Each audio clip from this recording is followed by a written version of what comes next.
Hello everyone, welcome to my YouTube channel. I hope you all are well. Today we begin with a moment that feels heavy but also full of hope, because after years of fear, loss, uncertainty, and economic shock that touched millions of families across continents, leaders are meeting in Geneva, a city known around the world for calm discussion and careful diplomacy. And while soldiers still guard borders and families still pray for safety, cameras now focus on negotiation tables, where diplomats from Russia and Ukraine sit face to face, asking one historic question that echoes in every language and every home watching the news tonight.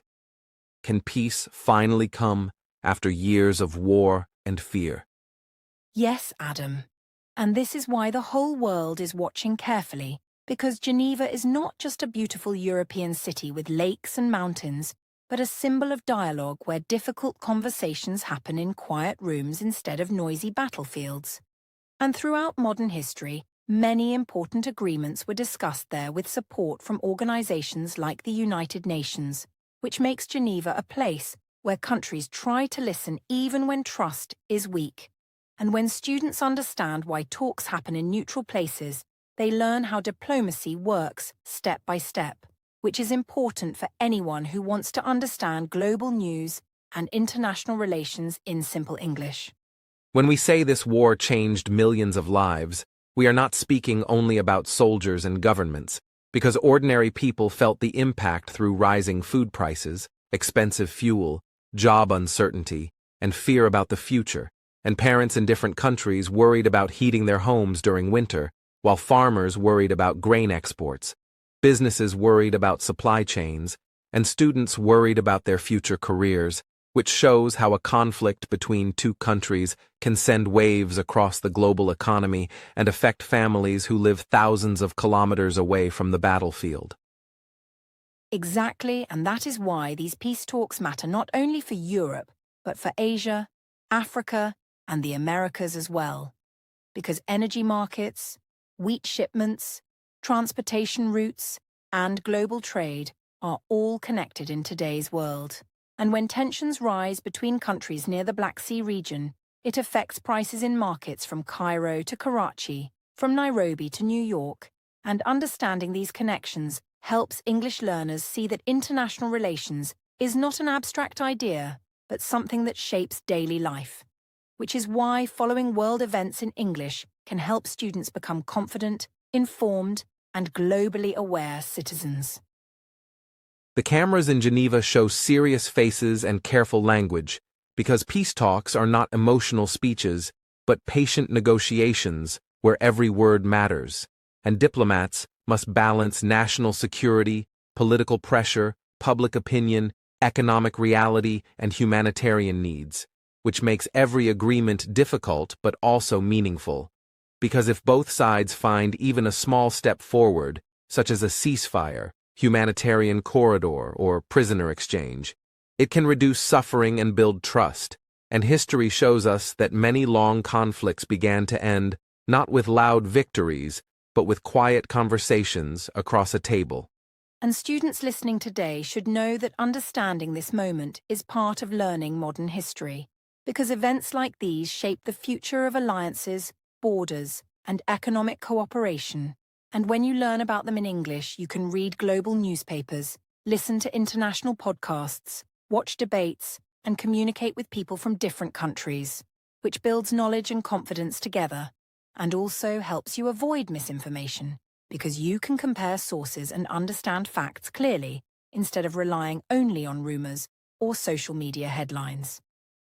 Another reason the world watches these talks closely is that trust between countries is very fragile after years of fighting, and building peace is not only about signing papers, but about creating systems for monitoring agreements, protecting civilians, rebuilding infrastructure, and supporting refugees who want to return home safely, which requires cooperation from many international partners, careful planning, and patience. Because true peace is not a moment but a process that can take months or even years, and every honest conversation in Geneva can be one small step toward stability.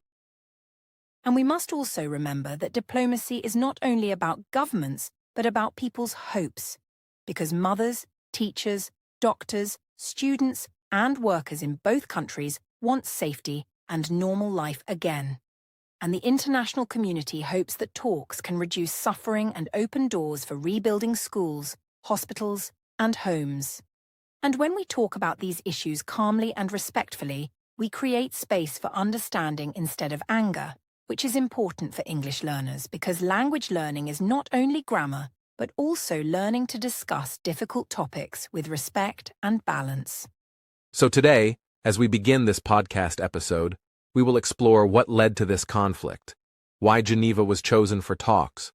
what each side may want, how global powers are involved, and what possible outcomes could come from these negotiations. And we will keep our discussion educational, respectful, and clear so that English learners can understand international events step by step. Because knowledge gives confidence, and understanding, the world helps us think more wisely about the future. Yes, Adam. And for every listener watching from any country, remember that learning about global events in English is not only about politics, but about understanding humanity, economics, culture, and diplomacy together.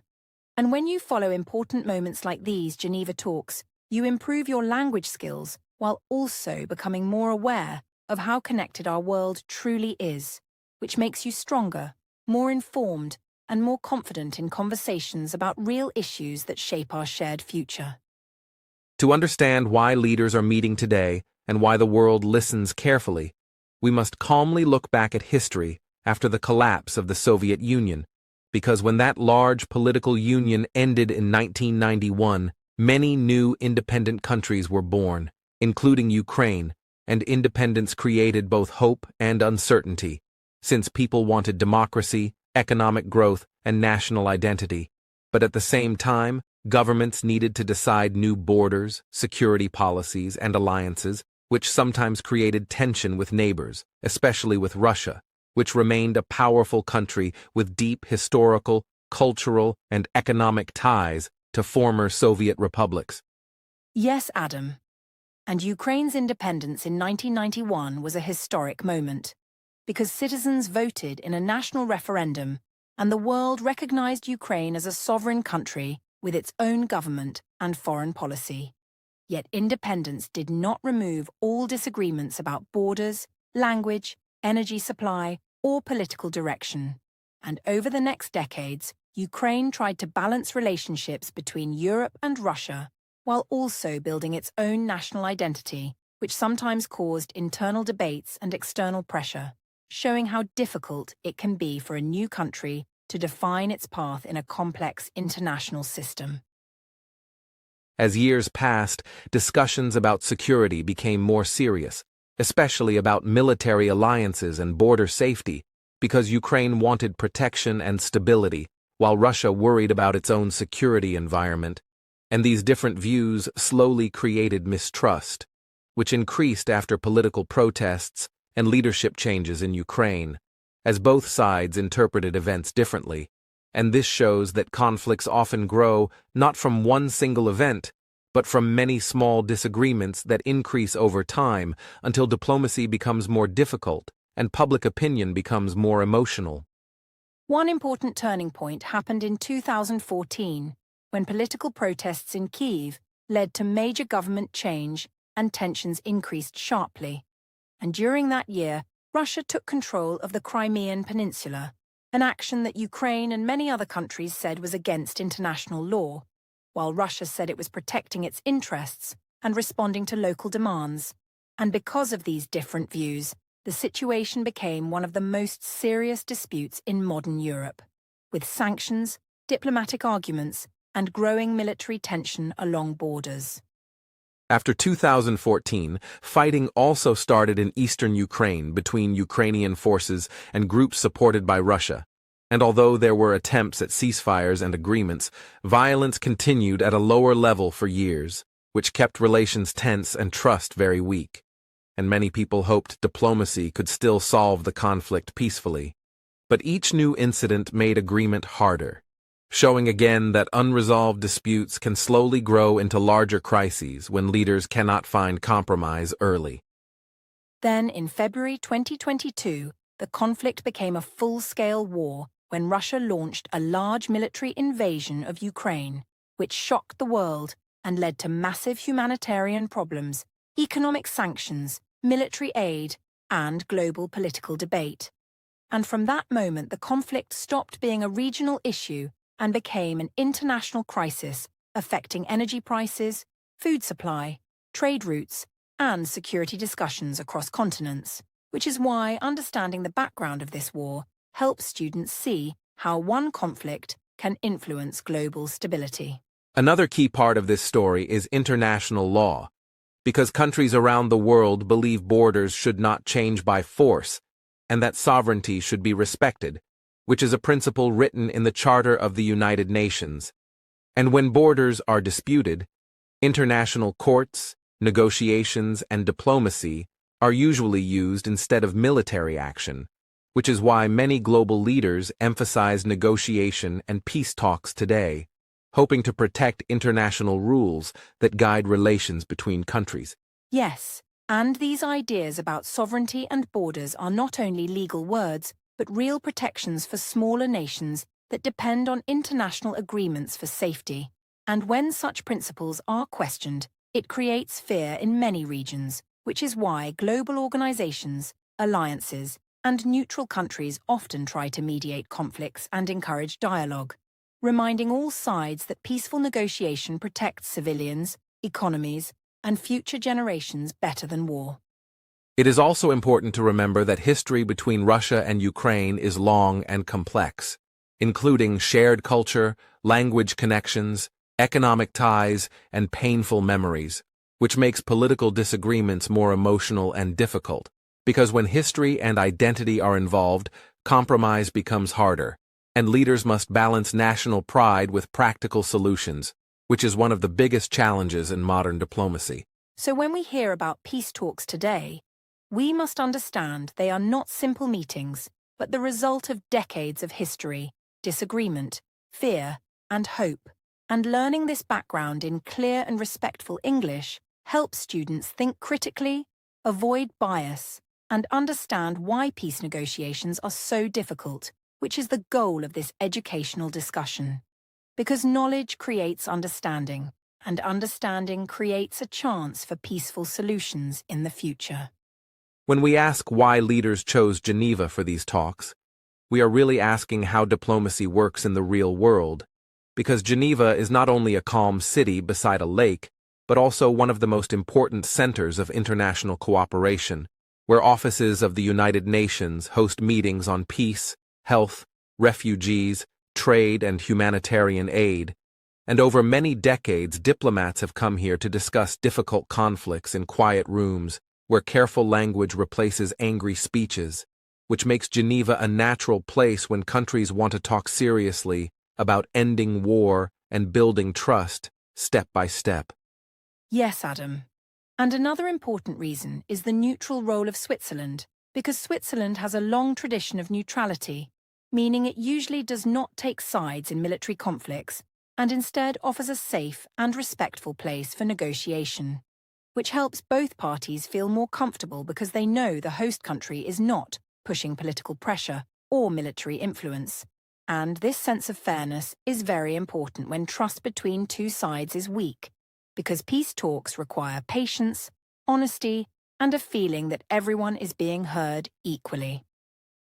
History also shows us that Geneva has hosted many important peace discussions, arms control meetings, and humanitarian agreements. And when diplomats sit in a place where past agreements were signed, it reminds them that peace is possible even after long conflicts, which creates a calm psychological environment for negotiation, because people feel connected to earlier success stories and believe that their own discussions might also bring positive change, and this atmosphere is valuable when conversations are difficult and emotions are strong. Another key part of diplomacy in Geneva is the presence of mediators and international observers, because peace talks often include neutral experts who help both sides communicate clearly, avoid misunderstandings, and focus on realistic solutions instead of emotional arguments. And observers from international organizations or friendly countries watch discussions to ensure fairness and transparency, which builds trust and helps both sides feel safe that agreements will be respected later, because without monitoring, promises on paper can easily be broken. Neutral territory matters deeply in diplomacy because when talks happen inside one country's capital, the other side may feel uncomfortable or politically pressured. But in Geneva, both sides enter as guests in a neutral environment where security, privacy, and respect are carefully managed, and this calm setting helps negotiators speak openly about difficult topics like borders, ceasefires, prisoner exchanges, or humanitarian aid, which are sensitive issues that require trust and careful listening instead of public confrontation. Students should also understand how diplomacy works step by step, because peace negotiations usually begin with small meetings between advisors, followed by formal talks between ministers, then technical discussions about specific issues, and finally agreements that leaders may sign publicly. And each step can take weeks or months because every detail must be checked carefully, translated into different languages, approved by governments, and monitored by international partners, which shows that peace is not created in one night, but built slowly through careful planning. Another important part of Geneva diplomacy is humanitarian discussion, because many United Nations agencies located there focus on refugees, health, and human rights, and during peace talks, experts from these organizations can advise negotiators about civilian protection, food delivery, prisoner welfare, and reconstruction planning, which helps talks stay focused not only on political goals, but also on human needs, reminding leaders that behind every policy are real families waiting for safety and stability. And when international media report from Geneva, the world listens with hope because the city has become a symbol of dialogue instead of violence, which encourages citizens in different countries to believe that negotiation is possible even after years of conflict. And for English learners, understanding why places like Geneva are chosen helps them see the structure of international relations clearly, because diplomacy is not random, but organized carefully through neutral hosts, mediators, observers, and formal procedures that guide conversation toward agreement. So when Russia and Ukraine meet in Geneva today, they are not only sitting in a conference room, but entering a long tradition of global diplomacy where patience, respect, and careful words are valued more than loud arguments. And even if talks do not bring immediate peace, they can still reduce misunderstanding, open communication channels, and prepare future agreements, which is why every meeting in a neutral place like Geneva matters for stability in Europe and for hope around the world. And for our listeners learning English, following this process helps you understand not only vocabulary, but real global systems, because you learn how negotiations are organized, why neutrality is important, how mediators help communication, and how international law guides agreements, which builds knowledge and confidence together, and shows that language learning can also be a path to understanding world events in a calm, respectful, and informed way that prepares you for conversations about global issues anywhere in the world. To understand why negotiations are difficult, we must calmly examine what each side says it wants, because without understanding positions, we cannot understand compromise. And when leaders from Russia speak about the conflict, they often talk about security concerns near their borders, fears about military alliances expanding close to their territory, and the desire to maintain influence in regions they see as historically important, while leaders from Ukraine speak strongly about sovereignty, independence, and the right to control their own borders and political future, which shows that both sides frame their goals in terms of national safety and national identity, even though their views are very different. Yes, Adam. And Ukraine's central demand is territorial integrity, meaning that its internationally recognized borders should be respected and that foreign forces should not control its land, which is a principle supported by international law and the Charter of the United Nations, while Ukraine also asks for long-term security guarantees so that similar conflicts do not happen again. Because citizens want safety for their families and stability for rebuilding cities, schools, and businesses. And this desire for security is understandable for any country that has experienced war. At the same time, Russia's leaders often say they want assurances that military alliances will not expand in ways they believe threaten their national security, especially discussions about possible Ukrainian membership in NATO, which Russia views with concern because NATO is a military alliance originally formed during the Cold War, and Russia argues that expansion of such alliances close to its borders changes the strategic balance, which is why Russian negotiators often ask for legal guarantees about military deployments, weapons systems, and security arrangements in the region. These different priorities create complex debate, because NATO countries say alliances are voluntary and defensive, while Russia says expansion affects its security, and Ukraine says it has the right to choose its own partnerships, which shows that one issue can be seen in very different ways by different sides. And when trust is low, it becomes harder to accept the other side's explanation, making negotiations slow and difficult because each side worries about future risks as well as present conflict. Another difficult topic is borders, because in international relations, borders are recognized through agreements and international law, and Ukraine says its borders must return to internationally accepted lines, while Russia has taken control of certain regions and argues different political reasons for its actions, which creates a serious dispute that cannot be solved easily because borders involve identity, security, history, and politics together, and any change to borders has long-term consequences for stability in Europe. And beyond borders, there is also the question of future guarantees, because Ukraine wants protection so that war does not return, while Russia wants assurances about security arrangements in nearby areas, and both sides worry that agreements today might not be respected tomorrow, which is why peace talks often include ideas like monitoring missions, international observers, demilitarized zones, or economic agreements, all designed to build trust slowly over time, even when deep disagreement continues. Compromise is difficult in such situations because leaders must think about their citizens at home, public opinion, political pressure, and national pride. And if a leader accepts a compromise that people see as unfair, it can create protests or political problems, which makes negotiators cautious and careful with every word, because peace agreements must be acceptable not only to diplomats, but also to citizens who want justice, safety, and stability after years of conflict. We must also remember that war creates emotional wounds, and families who lost homes or loved ones may find compromise painful, while soldiers who fought bravely may feel their sacrifices must be respected, which makes negotiation emotionally difficult as well as politically complex. And this human side of conflict explains why talks take time, because peace requires not only legal agreements, but also healing, rebuilding trust, and creating hope for the future. For students learning about international relations, this situation shows that conflicts are rarely simple,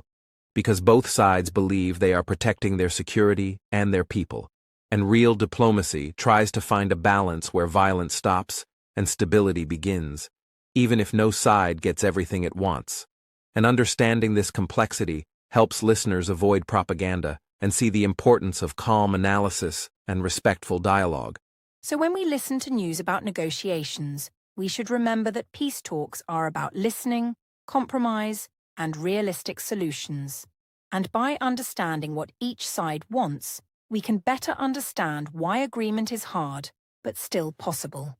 Which is the lesson for English learners today. Because studying global events in a balanced way helps us think clearly, communicate respectfully, and appreciate how diplomacy tries to turn conflict into cooperation for a safer world. When we talk about peace talks between Russia and Ukraine, we must also understand that many other countries are involved in different ways, because modern conflicts are connected to global politics, global trade, and global security, and one important actor is the European Union, which includes many European countries that are geographically close to Ukraine and feel the economic and security effects of the war directly, and EU leaders have provided economic assistance, humanitarian support, and policy coordination to help Ukraine stabilize its economy, rebuild damaged infrastructure, and support refugees, while also discussing sanctions and diplomatic pressure aimed at encouraging negotiation and reducing violence. Yes, Adam.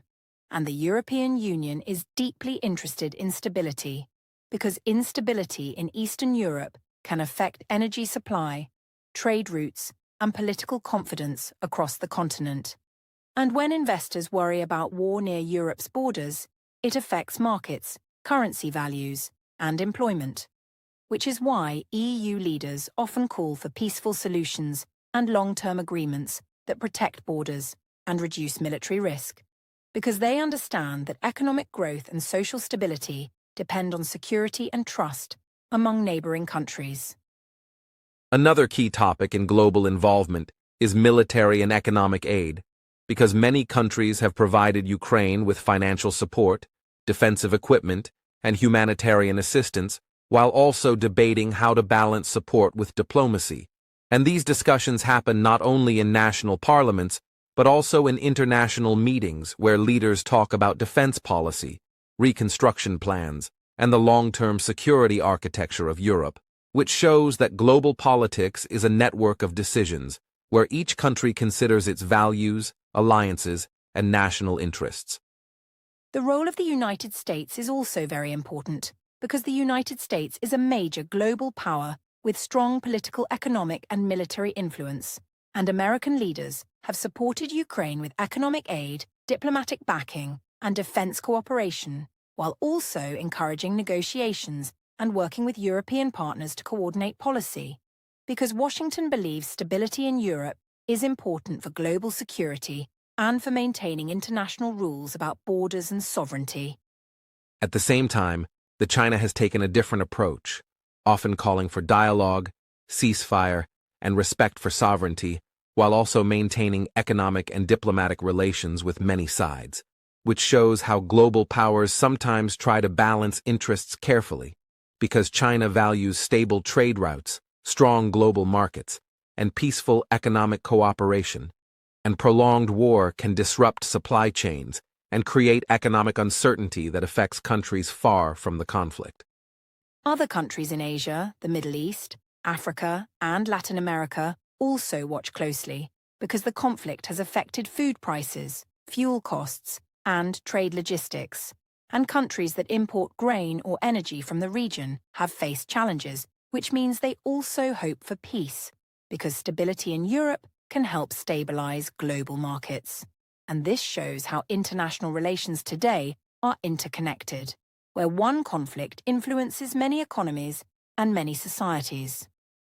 Global powers also care about stability, because war creates humanitarian crises, including refugees who need shelter, education, and healthcare, and international organizations and governments work together to provide aid, which requires cooperation across borders and political systems. And when peace talks begin, global powers often support them diplomatically, because reducing violence helps protect civilians and allows reconstruction to begin, which benefits both local communities and the global economy. Another reason global powers are involved is that they want to protect international law and agreements, because if borders change through force, it can create fear in other regions, and countries may worry about their own security, which is why leaders emphasize dialogue, treaties, and negotiations, hoping to maintain a rules-based international system where disputes are solved peacefully rather than through war. So, when we hear about support from the European Union, involvement of the United States, and attention from China and other nations, we are seeing how global politics works in practice, because countries act based on geography, alliances, economic interests, and security concerns, and peace talks in Geneva become an international event where many voices quietly influence outcomes, hoping for stability that benefits the entire world. For English learners listening today, understanding the role of global powers helps you see that international relations is like a large conversation where many countries speak together, each with its own interests and values. And learning about these connections in clear English builds confidence, improves knowledge, and helps you understand news headlines with deeper awareness. Which is why studying global events, respectfully and carefully, is an important part of learning language and understanding the modern world. When we speak about the Geneva peace talks, it is important to understand that the conflict between Russia and Ukraine has consequences far beyond the battlefield. Because modern wars are not isolated. They ripple through global markets, affecting energy, food, trade, and finance. One of the most visible impacts has been on energy prices in Europe, where millions of households and businesses have faced higher electricity and gas bills due to reduced supplies, disrupted pipelines, and concerns about winter heating, which created economic stress for ordinary families and forced governments to seek alternative energy sources, negotiate emergency imports, and invest in renewable energy solutions to reduce dependency, showing how conflict can directly touch everyday life in practical ways. Yes, Adam, and food security has also been deeply affected because Ukraine and Russia are among the world's largest producers of grain, including wheat, corn, and sunflower oil, and the war has disrupted planting, harvesting, shipping, and export routes through ports in the Black Sea, which has caused global food shortages, increased prices in markets from Africa to the Middle East, and forced countries that rely on imports to find alternatives quickly, sometimes at much higher costs, which demonstrates how regional conflicts can create worldwide economic ripple effects that affect both rich and developing nations. In addition to energy and food, global inflation has surged because supply chains were disrupted and uncertainty increased, leading investors and businesses to raise prices in anticipation of higher costs, and ordinary consumers notice this every day when buying groceries, fuel, or consumer goods, while governments try to balance monetary policy, support programs, and economic recovery without worsening the cost of living, which shows that war impacts not only those directly involved, but also distant populations who rely on stable markets and international trade. The economic consequences are particularly challenging for developing countries because they often import large amounts of food, energy, and raw materials from Russia, Ukraine, and neighboring regions. And when prices rise suddenly, poor families are the hardest hit, sometimes unable to afford basic necessities, and governments struggle to provide social support, food aid, and subsidies, which demonstrates the interconnectedness of global trade and the importance of stable international relations for the well-being of vulnerable populations worldwide. Another major aspect is the refugee crisis, because millions of people have fled Ukraine to seek safety in neighboring countries, requiring housing, medical care, education, and employment support, and international organizations and NGOs have mobilized to provide humanitarian aid. But the scale of need is immense and creates economic pressure on host countries, which illustrates how conflicts create secondary economic effects that last long after initial military actions, from public spending to social integration programs. Humanitarian aid is essential not only to save lives, but also to maintain social and economic stability. Because without support, crises can worsen, creating tension in host countries, disrupting local economies, and increasing the likelihood of secondary conflicts. And this is why peace is not just a political objective, but an economic necessity. When war ends, reconstruction begins, trade can resume, food and energy markets stabilize, and millions of people can return to work, school, and normal life, which benefits local economies and the global system. Global investors also monitor the war closely because uncertainty about energy, grain, and supply chains affects financial markets, currency values, interest rates, and international trade agreements. And even companies outside Europe may change production plans, shipping routes, and inventory strategies in response to the conflict, demonstrating that war's economic impact is complex, multi-layered, and felt across continents, from Wall Street to Cairo to Beijing, and it underscores the importance of negotiations in Geneva because even small steps toward stability can calm markets and reduce global economic stress. Students listening today should understand that these economic effects are not abstract. They influence everyday life, from the price of bread and gas to the availability of goods in stores and government budgets for healthcare and education. And following world events in English helps learners connect vocabulary, concepts, and real-world consequences so that they can discuss economics, politics, and global affairs in clear, informed language, and understand why peace is not only a political objective, but also a practical necessity for millions of people who rely on stability. Ultimately, the economic impact of the war demonstrates that international conflicts are never isolated. They create waves that touch energy, food, finance, trade, and human security simultaneously, and global powers, local governments, NGOs, and ordinary citizens all feel the effects, which is why diplomatic efforts, negotiations, and peace agreements are so closely watched by economists, business leaders, and policymakers as well as ordinary families, because every day of uncertainty carries both human and economic costs. And this is why Geneva peace talks are so significant. The decisions and discussions in quiet rooms can influence global markets, refugee flows, food prices, and energy security. And by understanding these connections, English learners can appreciate how politics, economics, and diplomacy intersect, learning not only language but also critical thinking, global awareness, and the importance of stability in creating opportunities for growth, development, and safe living conditions for people everywhere, making this educational journey both practical and deeply connected to real life. As we continue exploring the Geneva peace talks, it is important to look carefully at the range of possible outcomes, because understanding realistic scenarios helps us see not only what might happen, but also why diplomacy is complex and slow, and one of the most immediate possibilities is a ceasefire agreement, where both Russia and Ukraine agree to stop active fighting for a defined period, which could create a breathing space for civilians, allow humanitarian aid to reach affected areas, and build confidence that discussions are serious, because even a temporary halt in violence can prevent further destruction and demonstrate goodwill from both sides, showing the world that negotiation can have immediate benefits beyond the negotiation table. Yes, Adam, and another scenario involves detailed border negotiations, because both countries have different views about control of certain territories, and finding a solution may require compromises, including international monitoring, temporary administrative arrangements, or phased withdrawal of forces.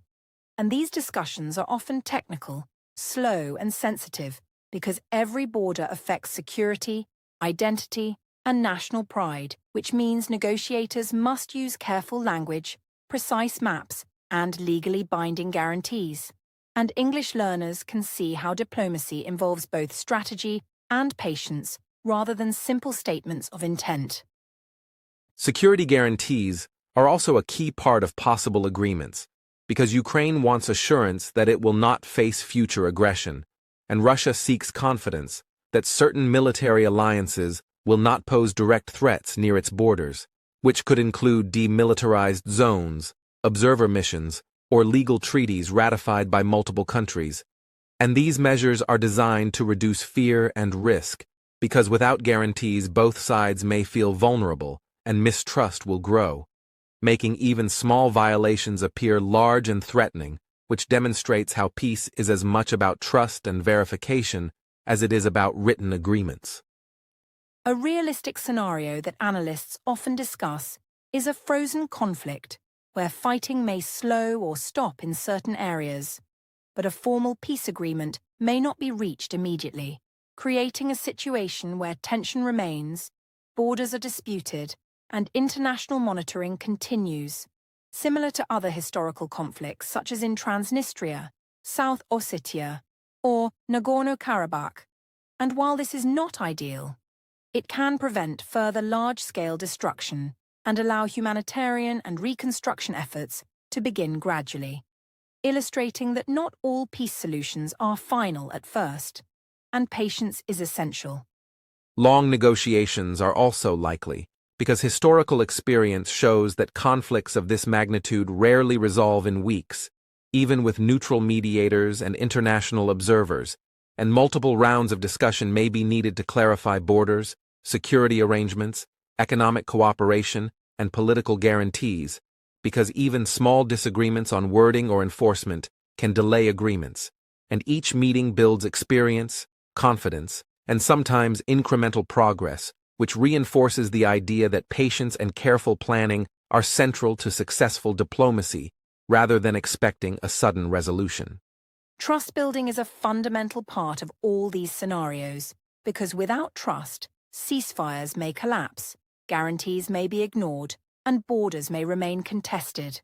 which is why mediators, observers, and international organizations emphasize confidence-building measures, such as exchange of prisoners, humanitarian corridors, joint inspections, or temporary agreements on military movements.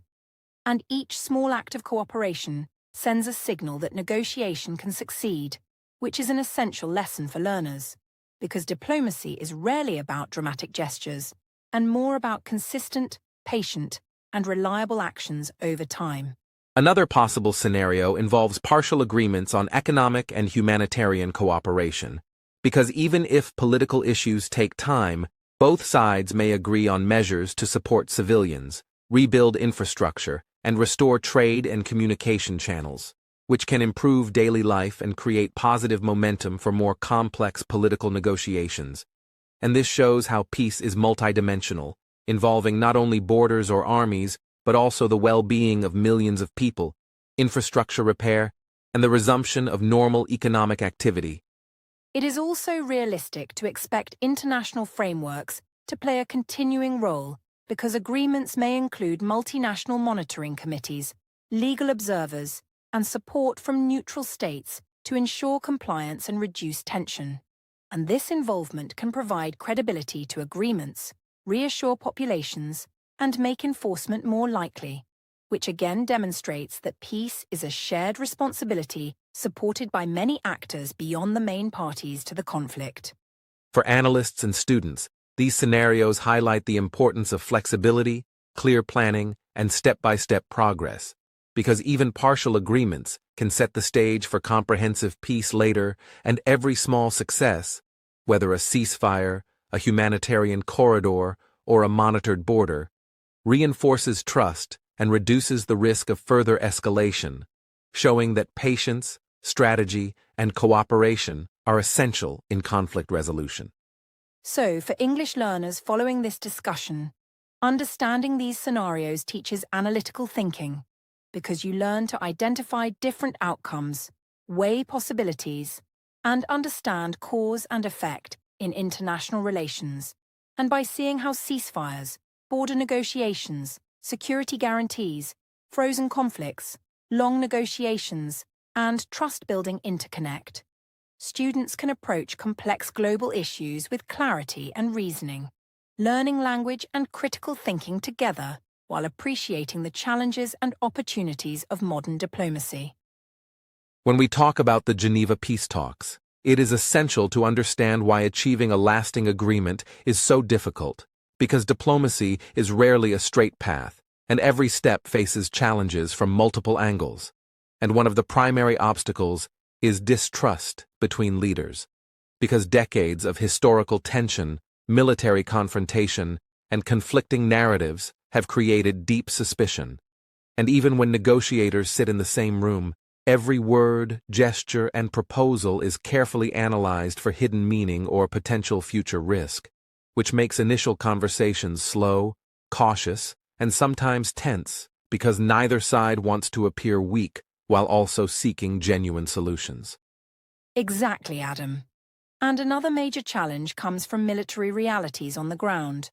Because while diplomats negotiate, soldiers remain deployed, cities and towns face ongoing threats, and logistics such as supply lines, checkpoints, and troop positions can constrain what negotiators are realistically able to promise, which means even well-intentioned agreements may be limited by operational considerations, and this creates a delicate balance where planners must coordinate military movements, civilian safety, and negotiation goals simultaneously,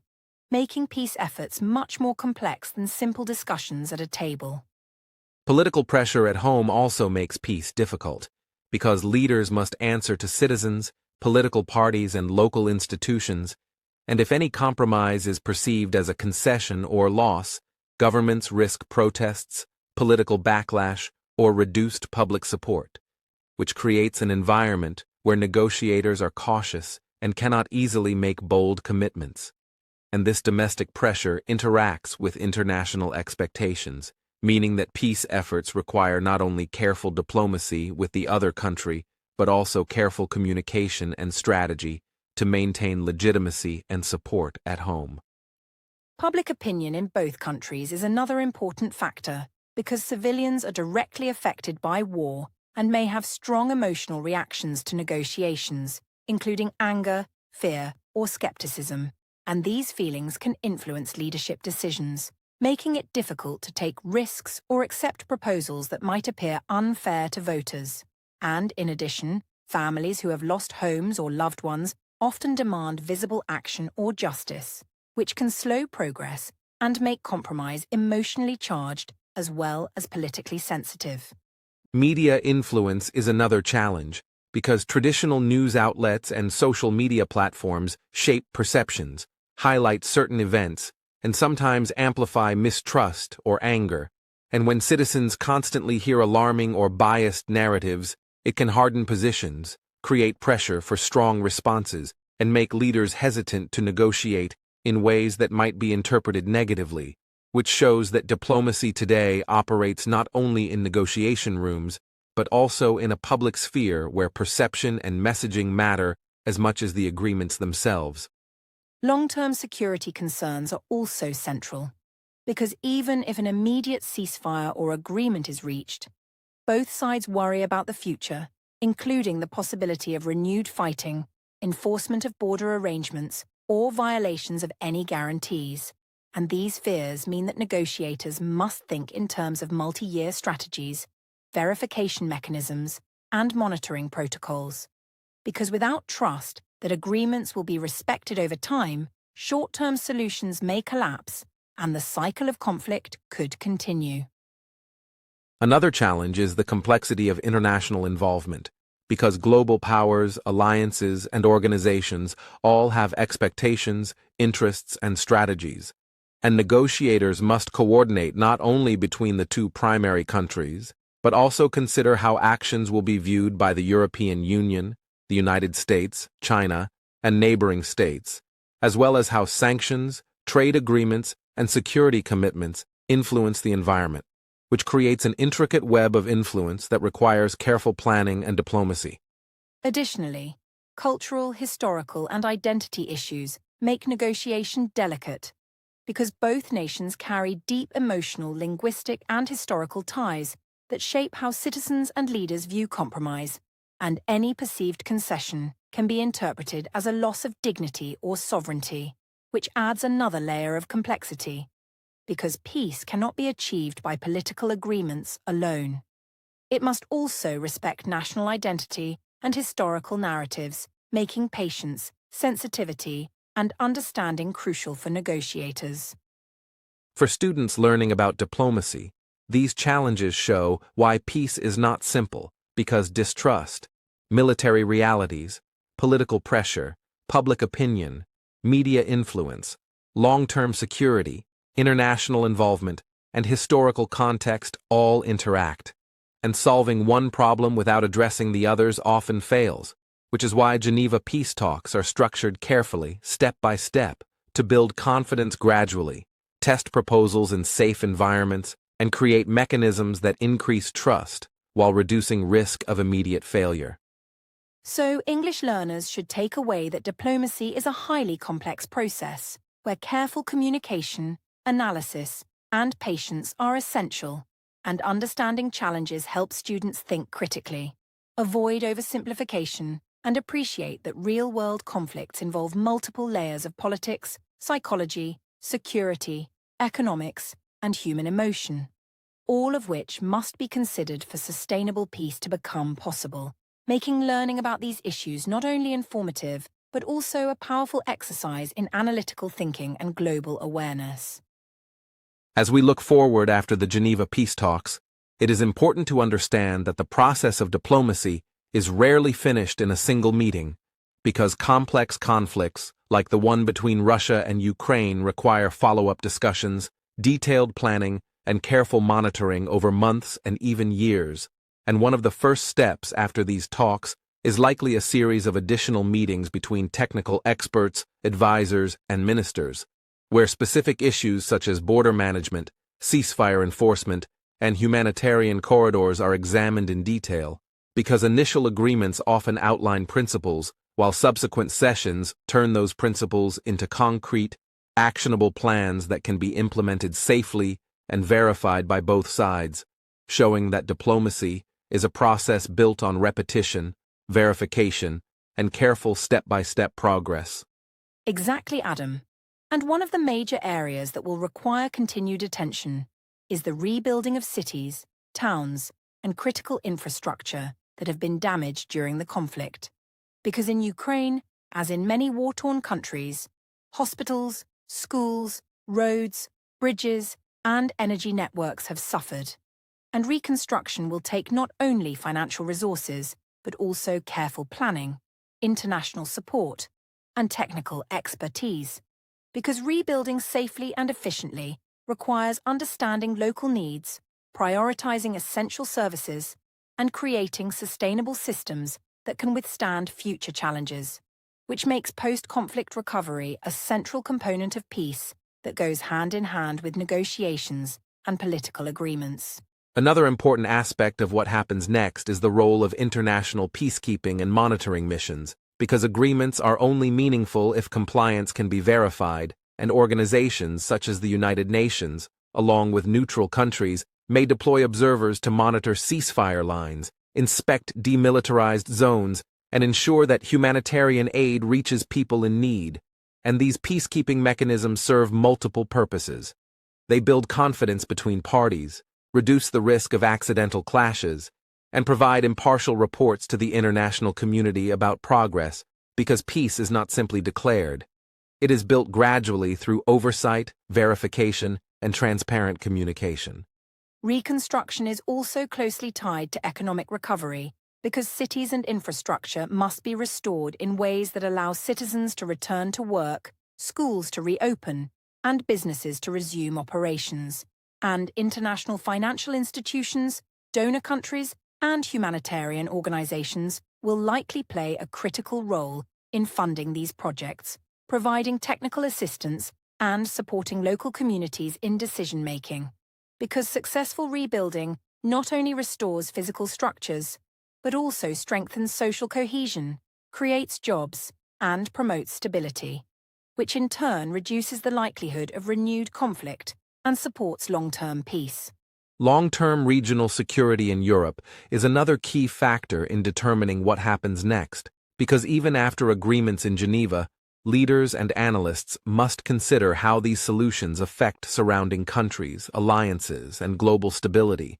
And measures such as joint security consultations, monitoring of borders, regional defense exercises, and diplomatic coordination can help ensure that progress is maintained, because stability in one country can influence the security, economy, and political confidence of neighboring states, creating a network effect where peaceful resolutions benefit the entire region and contribute to stronger relationships between nations over time. In addition to physical and political recovery, lessons for future conflicts are a central consideration, because each negotiation, ceasefire, or reconstruction effort teaches governments, diplomats, and international organizations how to respond more effectively to disputes, reduce escalation, and implement preventive measures, and analyzing what worked and what failed provides guidance for handling future tensions in Europe and around the world, because diplomacy is not only about immediate resolution, it is about building systems, institutions, and knowledge that make conflicts less likely and responses more effective, which is why Geneva is not just a location for one-time discussions, but part of a broader global learning process about peace and stability. It is also realistic to expect that follow-up meetings will involve detailed discussions on humanitarian aid and the safe return of displaced persons, because millions of Ukrainians have fled their homes and will require coordinated efforts to return safely or rebuild their communities, and this includes housing, medical care, education, and employment, which must be planned carefully to avoid creating additional social or economic stress, and international actors will likely provide guidance, funding, and logistical support, because successful reintegration of displaced populations is essential for both human dignity and long-term stability. And it illustrates how diplomacy extends beyond political agreements to practical, life-changing actions. Another long-term consideration is energy and economic reconstruction, because parts of Ukraine's energy infrastructure, transport networks, and industrial facilities have been damaged, and restoring these systems will require coordination with neighboring countries, international suppliers, and technical experts to ensure reliable energy, transportation, and communication, which in turn supports the economy, reduces unemployment, and stabilizes society, showing that post-conflict planning is multidimensional, involving economics, technology, human development, and governance simultaneously, rather than being a simple political exercise. For global powers involved in monitoring and supporting peace, the next steps will also include evaluating compliance with agreements, offering technical and financial assistance, and maintaining diplomatic pressure to prevent backsliding, because even small lapses can erode trust and destabilize the process, and international involvement reassures citizens and governments that agreements are meaningful and enforceable, which reinforces the broader lesson that diplomacy requires both local commitment and global support to succeed. Students learning English and global affairs should note that understanding what happens next involves recognizing patterns, possibilities, and challenges, because each stage, from follow-up negotiations, peacekeeping, and infrastructure rebuilding to regional security and humanitarian planning, requires careful thought, coordination, and strategic action. And by analyzing these steps, learners can develop critical thinking skills, a sense of global awareness, and the ability to discuss complex scenarios clearly in English, because the study of diplomacy combines language, logic, and knowledge about real-world systems. Finally, a hopeful but realistic outlook emphasizes that even incremental progress can be significant, because small agreements, partial ceasefires, successful aid deliveries, and reconstructed infrastructure all demonstrate that peace is possible over time, and that diplomacy, patience, and international cooperation can create positive momentum, even in situations where conflict has lasted for years. And this reinforces the idea that every careful decision, negotiation, and humanitarian effort contributes to stability, prosperity, and security for millions of people, providing a foundation for lasting peace if nurtured consistently and responsibly. So, for our listeners, the lesson is clear. After Geneva, the work is only beginning, but the process can lead to meaningful improvements in daily life, regional security, and global stability. Because diplomacy is a long-term effort that combines political negotiation, humanitarian planning, reconstruction, monitoring, and learning from past experience, and understanding these steps in English allows students not only to follow international news, but also to think critically, analyze complex systems, and discuss realistic future scenarios with knowledge, clarity, and confidence, which is the ultimate goal of combining education, language learning, and global awareness. In summary, the Geneva peace talks mark a critical point where dialogue opens doors to practical solutions, humanitarian recovery, and long-term stability, but success depends on follow-up meetings, international support, reconstruction efforts, and ongoing commitment from both sides, because peace is not achieved overnight, but through careful, coordinated, and persistent efforts that address political, economic, and human dimensions simultaneously, creating a foundation for hope that the world can witness gradual but meaningful change. And as learners of English, following these developments helps you see that understanding global events is not only about news, but about analyzing processes, weighing outcomes, and recognizing the interconnectedness of politics, economics, and human life. Because every decision in Geneva has ripple effects across Europe and the world, and studying these effects in clear, structured English enhances both language skills and global literacy, showing that knowledge, patience, and careful reasoning are key to understanding the challenges and opportunities of modern diplomacy. As we reach the final part of today's podcast, it is important to take a step back and calmly review the key points we have discussed so that listeners can clearly understand the significance of the Geneva peace talks between Russia and Ukraine, because these discussions are not just about statements in a conference room, but about the lives of millions of people, the stability of Europe, and the broader principles of international law and diplomacy that govern how countries interact. The Geneva talks matter because they represent a rare opportunity for dialogue after years of conflict, demonstrating how leaders, diplomats, mediators, and international organizations can come together in neutral settings to address extremely complex issues, step by step.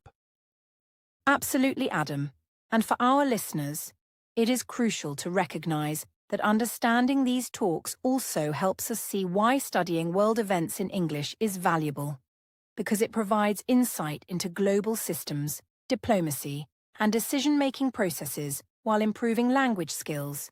And students who follow these developments learn not only vocabulary and sentence structure, but also critical thinking and analytical skills. Because interpreting news, assessing causes, and weighing possible outcomes requires reasoning, comprehension, and attention to detail,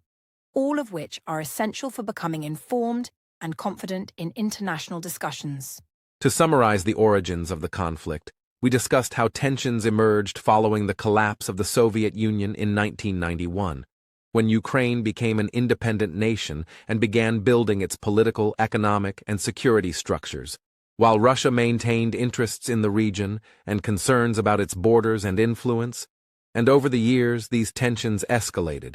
particularly with the events of 2014 surrounding Crimea and subsequent disputes over territorial control, and ultimately this historical context led to the full-scale conflict in 2022, which highlighted not only military considerations, but also questions of sovereignty, security, and international law, all of which are central to understanding the current negotiations.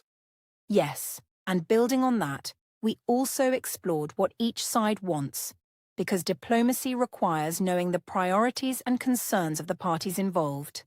And in this case, Ukraine seeks to maintain sovereignty and territorial integrity while ensuring long-term security, whereas Russia emphasizes concerns about military alliances near its borders and the need for guarantees regarding security arrangements, and both sides must weigh domestic political pressures, public opinion, and historical narratives when negotiating, which explains why talks are careful, cautious, and complex, and why mediators and neutral observers are critical to maintaining fairness and building trust. We also analyzed possible peace scenarios, ranging from immediate ceasefires to long-term negotiations involving partial agreements or even frozen conflicts, because peace can be incremental and may require multiple rounds of discussion, verification, and confidence-building measures, and each scenario has consequences for security, humanitarian aid, economic recovery, and regional stability, which illustrates that diplomacy is both an art and a science,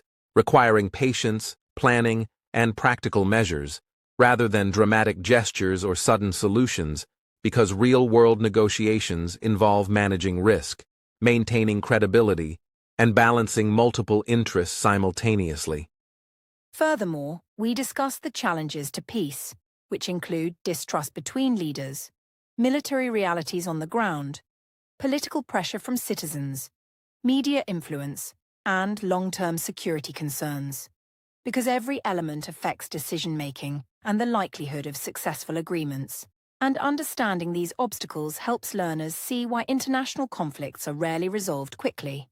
and why ongoing dialogue, monitoring, and negotiation are necessary, as well as why education about these issues strengthens global awareness and the ability to think critically, because students can connect cause and effect,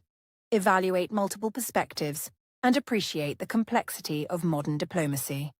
Economic and humanitarian considerations were also central, because the war has affected energy prices, grain exports, global inflation, and refugee flows, demonstrating that conflicts are never isolated but have wide-reaching consequences for millions of people around the world. And we saw how reconstruction, international aid, and careful planning are essential for restoring normal life, which makes peace talks not only a political endeavor, but a practical necessity, because the well-being of civilians, economic stability, and long-term regional security depend on how successfully agreements are implemented, monitored, and supported over time. Looking at what happens next, we noted that follow-up meetings, technical negotiations, reconstruction plans, and peacekeeping mechanisms are likely to continue for months or even years, because sustainable peace requires both immediate action to reduce violence and long-term planning to rebuild infrastructure, restore livelihoods, and ensure security, and each step contributes to confidence building, economic recovery, and social stability, which highlights that diplomacy is a process rather than a single event,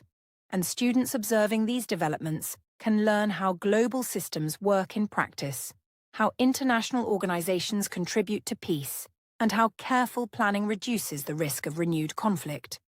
Importantly, the Geneva talks illustrate broader lessons about diplomacy itself, because they show that agreements depend on trust, careful communication, compromise, and verification, and that small steps, such as humanitarian aid corridors, monitoring missions, and partial agreements, can create momentum toward larger peace objectives, which emphasizes that patience, consistency, and cooperation are critical for success in international relations, and that diplomacy is not simply about words, but about measurable actions, accountability, and collaboration among multiple actors.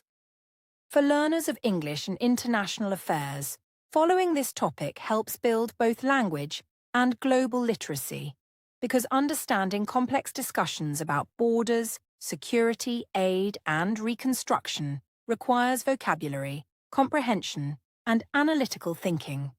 And by studying these events in English, students gain the confidence to discuss world issues, engage in respectful debate, and apply critical reasoning to evaluate news, policies, and negotiations, which ultimately strengthens both communication skills and awareness of global systems in a meaningful, practical context. To conclude clearly and professionally, we remind listeners that this podcast is for educational purposes and English learning only, because our focus is on understanding the Geneva peace talks, analyzing diplomacy, and connecting global events to real-world consequences, and it is not intended as political advocacy or commentary favoring any side, because our goal is to provide balanced, factual, and informative content that helps learners gain knowledge, language skills, and critical thinking capabilities while exploring one of the most important ongoing international issues in Europe today. This podcast is for educational purposes and English learning only. And as we end today's discussion, we want to encourage all listeners to remember that learning about global issues in English builds confidence, because it allows you to follow world events, analyze complex situations, and communicate clearly about important topics. And understanding diplomacy makes students globally aware, because it shows how decisions affect millions of people, influence economies, and shape regional and international security, which is valuable knowledge for personal, professional, and academic growth. We also invite our audience to participate respectfully, because sharing ideas, asking questions, and commenting thoughtfully enhances learning, promotes civil discourse, and allows learners to engage actively with international topics, while developing English language skills in a meaningful context, because discussion and reflection reinforce comprehension, encourage critical thinking, and make abstract concepts like diplomacy, negotiation, and conflict resolution more tangible and memorable. So, as we close this episode, remember that understanding the Geneva peace talks is not just about events in Europe, but about seeing how diplomacy, negotiation, and global cooperation function in practice. And by following these topics in English, students strengthen both language proficiency and awareness of international systems, preparing them to think critically, speak confidently, and participate knowledgeably in discussions about global affairs, which is the ultimate goal of combining education, language learning, and informed analysis. In summary, today we covered why Geneva was chosen, the history of the conflict, what each side wants, possible outcomes, the role of global powers, economic impacts, challenges to peace, and what happens next. And we reflected on the importance of patient, careful, and informed diplomacy, which teaches us that peace is achievable through understanding, negotiation, and collaboration, even in complex and high-stakes situations, and that learning about these processes enhances both global awareness and language skills. Thank you for joining us today. We hope this discussion helps you feel more confident following world events in English, encourages thoughtful reflection on global issues, and inspires curiosity about international relations, diplomacy, and the practical ways in which leaders, organizations, and citizens work together to build a safer, more stable world. We look forward to reading your comments and having respectful discussions with you, and we hope that your journey in learning English and understanding the world continues to grow every day. Stay curious, stay informed, and keep learning. Peace is possible when knowledge, patience, and dialogue guide our actions.